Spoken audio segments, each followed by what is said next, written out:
Feedback Break with Halim Johnson and Maria McLeod. You too can give feedback. And have fun. Feedback Break. Ooh, feedback break. I'm Halim Johnson. And I'm Maria McLeod. Welcome to today's episode of Feedback Break, the heart-pumping, jaw-dropping, legs-crumping show teaching you how to give feedback. All right, let's begin by reviewing the basic steps of giving feedback. Step 1. Squat down into toilet position and give self-feedback. I thought my silence allowed the patient to collect her thoughts. I noticed that I interrupted the patient within 2 seconds of our conversation. Next time I'll be more comfortable with silences. Step 2. We are stars. Reach out, connecting palms and give peer feedback. I appreciated your smile and your forward lean. It really let me know you care. Instead of addressing the negative consequences of smoking next time, maybe you should talk about the barriers to her quitting. Step 3. Twist your upper torso and give facilitator feedback. I like your color-coordinated outfit. It portrays a positive ambience from you and encourages others to follow suit. Remember, for the upper body torso twist, to look backwards so that your body follows suit. Thank you for your feedback. Step 4. Form a group circle. Palms outwards and close your eyes and enter discussion mode, where we'll discuss what went well, what could be improved, and potential solutions.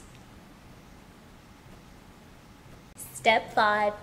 Bring your hands above your head as we give a summary of the key messages. Great work, everyone! Good form! Yeah! Here is a first-year medical student chatting with a patient about crippling headaches over the last few months. The patient is wondering if it could be a brain tumor, as her father passed away from that. It turns out the history is consistent with migraine headaches triggered by menstrual cramps and Chinooks. Debrief with Halim Johnson and Maria McLeod. Let's begin the debrief. Medical student, please share your thoughts on how you think it went. Well, I think I used really good open-ended questions so the patient could get across to me that she was really worried about a brain tumor. I think my body language was okay. I was using a lot of appropriate nodding and forward leaning.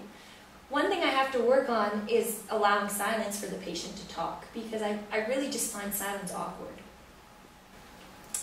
All right, let's move on to peer feedback. What do you think? That was good. Freeze! This peer feedback could have improved with documentation. I forgot what I was going to say because I didn't write it down. It's important to write down feedback along the way, noting both verbal and non-verbal communication. A nice way to do it is to write down 2 positive and 1 constructive thing to say. I think for next time, I'll write down 2 positives and 1 constructive feedback. Now, folks, did you notice how Peer 1 was using his phone when giving feedback? It's important to give good non-verbal communication when giving feedback. Let's rewind and try that again with the acronym SOFTENERS.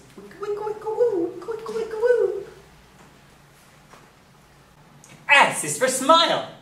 O is for open body posture. F is for lean forward. T is for tone. Good work. E is for eye contact. N is for nodding. E is for energy and enthusiasm. Good work. R is for recognition. Good work, Becky. S is for maintaining an appropriate personal space. Good work, Becky. Looks like Peer 2 is organized and wrote down her feedback using a sandwich model. Let's take a look. Becky, in terms of your nonverbals, Excellent organization. I really liked how you maintained eye contact with the patient, even when you were writing. I think this made the patient feel like she was being heard. Also, you kept a comfortable space between you and the patient, except you closed that space when she was crying, meaning that you were supporting the patient. Flashback!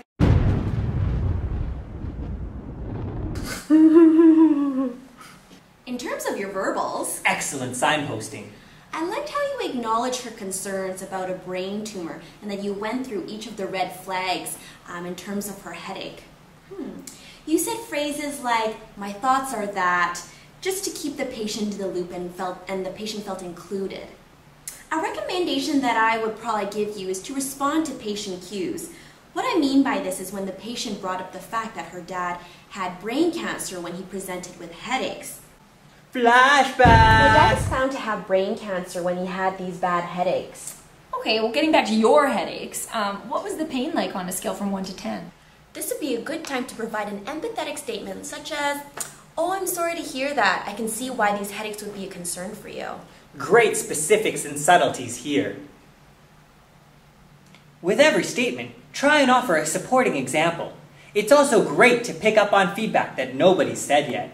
To end off, I think you did a very good job. You're very thorough and you went through all the red flags of headaches with her. You were able to establish migraine as a diagnosis and you're empathetic to all her concerns.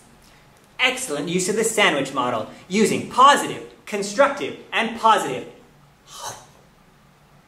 We see here that Peer 2 prioritized her feedback, and she even noted that some comments are better left for privates. Setting's important sometimes. Thanks for your feedback, everyone. Now it's my turn. Becky, I noticed that at times your voice was high-pitched. Why was it so high-pitched? Were you nervous? I think I need a CT scan. Well, I don't really think it's a cancer. Next time, I wouldn't do that.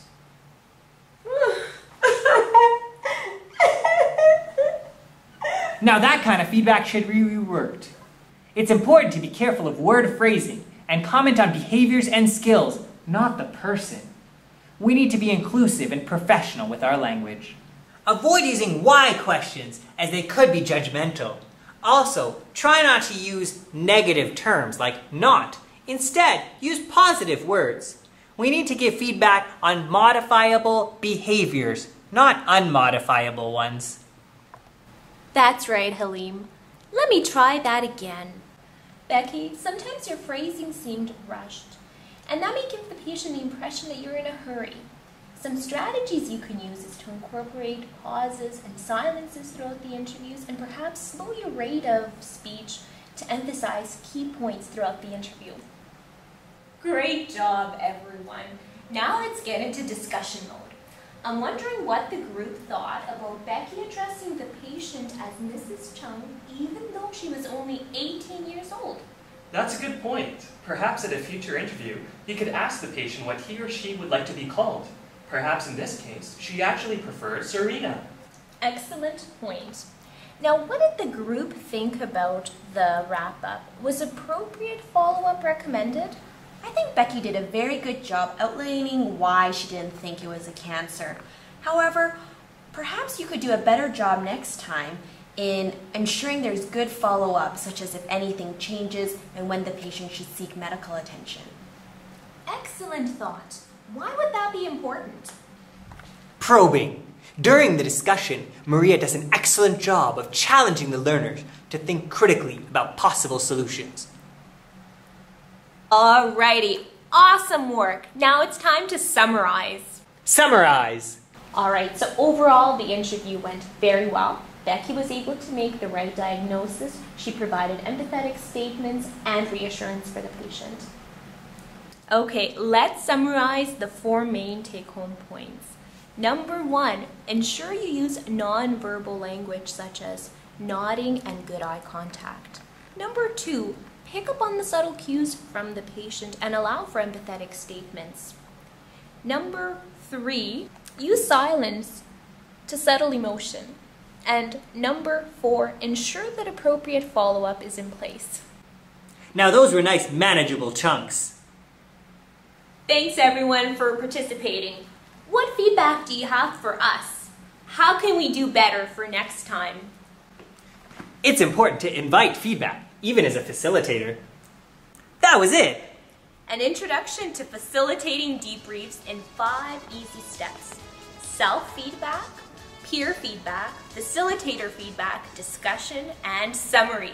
And our top 10 competencies to keep in mind are documentation, summarizing, organization, flow, word choice and phrasing, nonverbal communication, probing and challenging, specifics and subtleties, managing chunks, focusing on behavior and skills, not the person, and an invitation for feedback.